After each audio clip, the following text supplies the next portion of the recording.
जय जय सिया राम। प्रिय भक्तजन, भ्रमर का झरोखा में आपका हार्दिक स्वागत है।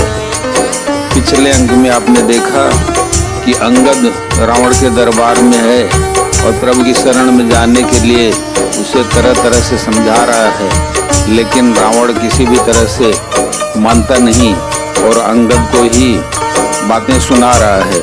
इसलिए अंगद क्रोधित होकर बोला, अरे स्त्री के चोर, अरे कुमार्ग पर चलने वाले, अरे दुष्ट, पाप की रास, मंद बुद्धि और कामी, तू सन्निपात में क्या दुर्वचन बक रहा है। अरे दुष्ट राक्षस, तू काल के बस हो गया है।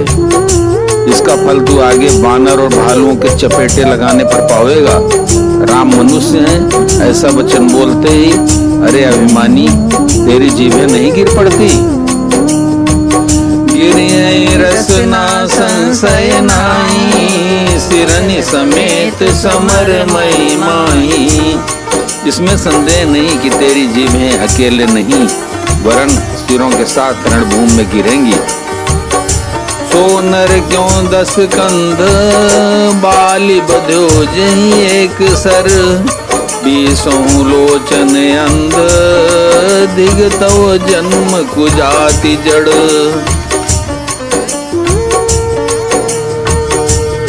रे 10 कंध, जिसने एक ही बाण से बाली को मार डाला, वह मनुष्य कैसे है।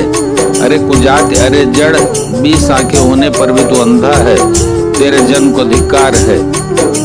तो सोनित की प्यास, कृषित राम सायक निकर, तजो तो इतनी त्रास, कटु जल पक निशिचर अधम। श्री रामचंद्र जी के बाण समूह तेरे रक्त की प्यास से प्यासे हैं, वे प्यासे ही रह जाएंगे। इस डर से अरे कड़वी बकवाद करने वाले नीच राक्षस, मैं तुझे छोड़ता हूँ। मैं तो दसन तोरी बेलायक, आय सुमोई नदीन रघुनायक। असुर से होगी 10 मुख तोरऊं, लंका गई समुद्र में बोरऊं। मैं तेरे दांत तोड़ने में समर्थ हूँ, पर क्या करूँ, श्री रघुनाथ जी ने मुझे आज्ञा नहीं दी। ऐसा क्रोध आता है कि तेरे 10 मुंह तोड़ डालूं और तेरी लंका को पकड़कर समुद्र में डुबा दूं। गुलरी फल समान तव लंका, बसो मध्य तुम जंतु असंका। मैं बानर फल खात नगारा, आय सुदीन राम उदारा। तेरी लंका गूलर के फल के समान है, तुम सब कीड़े उसके भीतर अज्ञान बस निडर होकर बस रहे हो। मैं बंदर हूँ, मुझे इस फल को खाते क्या देर थी, पर उदार कृपाल श्री रामचंद्र जी ने वैसी आज्ञा नहीं दी। जुगति सुनत रावण मुसुकाई, मोड़ सिखाई कहीं बहुत जुठाई। बालिन कबो गाल सुमारा, मिली तपसिन कहीं भय सिलबारा। अंगद की युक्ति सुनकर रावण मुस्कुराया और बोला, अरे मूर्ख, बहुत झूठ बोलता, बहुत झूठ बोलना तूने कहाँ सीखा। बाली ने तो कभी ऐसा गाल नहीं मारा, जान पड़ता है तू तपस्वियों से मिलकर लबार हो गया। साँचों में लबार बुझ बिहा, जौन पारो तो 10 जीहा। समुझ राम प्रताप कपि कोपा, सभा माजपन करि पद रूपा। अंगद ने कहा, अरे 20 भुजा वाले, ये तेरी 10 जीभें मैंने नहीं उखाड़ ली तो सचमुच मैं लबार ही हूँ। फिर रामचंद्र जी के प्रताप को समझकर स्मरण करके अंगद क्रोधित हो उठे और उन्होंने रावण की सभा में प्रण करके दृढ़ता के साथ पैर रोक दिया। जो मन चरण सकस सठटारी, फिर राम सीता हारी।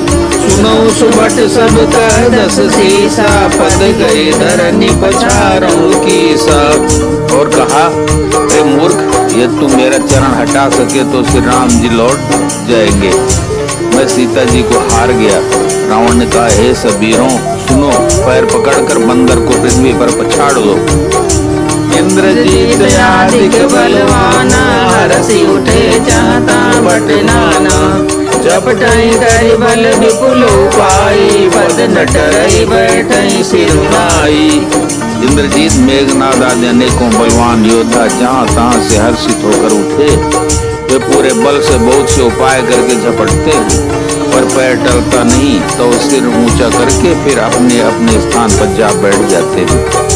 पुण्य उठे झपटाई सूर्याराती, ठरई न कीस चरण यही भांति।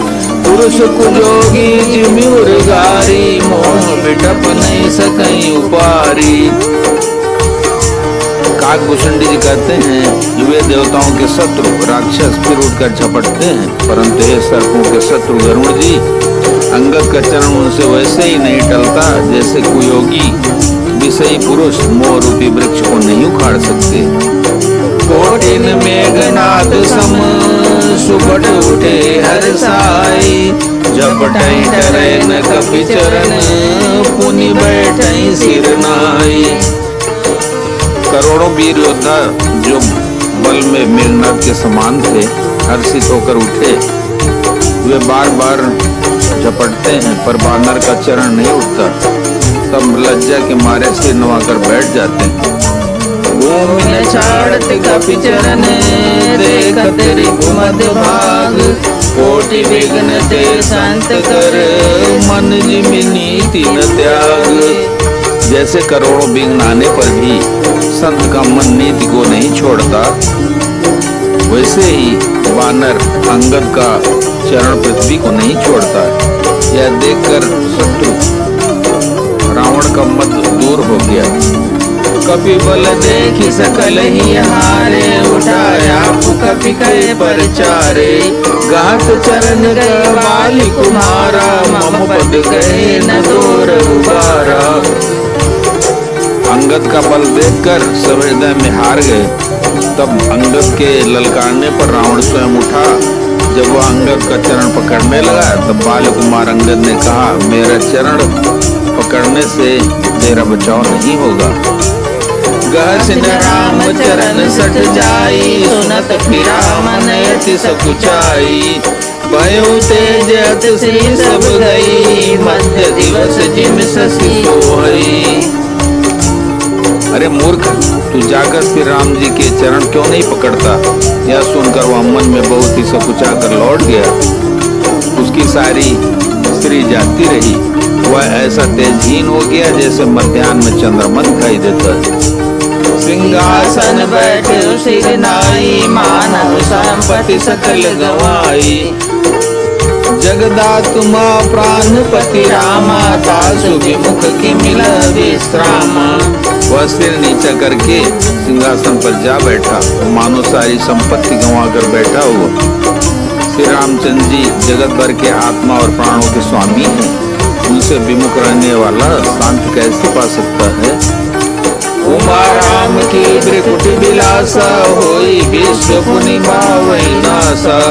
तृणते कुलिस कुलिस तृण करई, तासु दूत पन कहु की मिटरई। शिव जी कहते हैं, हे उमा, जिन रामचंद्र जी के भ्रू विलास मौ के इशारे से विश्व उत्पन्न होता है और फिर नाश को प्राप्त होता है, जो तृण को वज्र और वज्र को तृण बना देते हैं, अत्यंत निर्मल को महान प्रबल और महान प्रबल को अत्यंत निर्बल कर देते हैं, उनके दूत का प्रभु कहो कैसे टल सकता है? कभी कही नीति विधि नाना, मानन ताई कालु निराना। रिपुमद मथि प्रभु सुजस सुनायो, कई चलो बाली निप जायो। फिर अंगद ने अनेकों प्रकार से नीति कही, पर रावण ने नहीं माना, क्योंकि उसका काल निकट आ गया था। शत्रु के गर्भ को चूर करके अंगद ने उसको प्रभु श्री रामचंद्र जी का सुयश सुनाया और फिर वह राजा बाली का पुत्र यह कहकर चल दिया। हतोन खेत खिलाई खिलाई, तो अबई का करूं बढ़ाई। प्रथमई तासु तनय कपि मारा, सो सुनि रावण भयउ दुखारा। रणभूमि में तुझे खेला खिलाकर न मारूं तब तक अभी पहले से क्या बड़ाई करूं? अंगद ने पहले ये सभा में आने से पूर्व भी उसके पुत्र को मार डाला था। वह संवाद सुनकर रावण दुखी हो गया। जातु दान अंगद पन देखी, भय व्याकुल सब भय बिसेखी। अंगद का प्रण सफल देखकर सब राक्षस भय से अत्यंत ही व्याकुल हो गए। रिपु बल धर सिहर कपि बालित नय बल पुंज पुलक शरीर नयन जल गए राम पद कंज। शत्रु के बल का मर्दन कर बल की राशि बालपुत्र अंगद जी ने हर्षित होकर आकर श्री रामचंद्र जी के चरण कमल पकड़ लिए। उनका शरीर पुलकित है और नेत्रों में आनंद आंसुओं का जल भरा है। सांझ जानी दस कंदर बौन गयो बिल खाए मंदोदरी रावण बहुरी का समुझाए।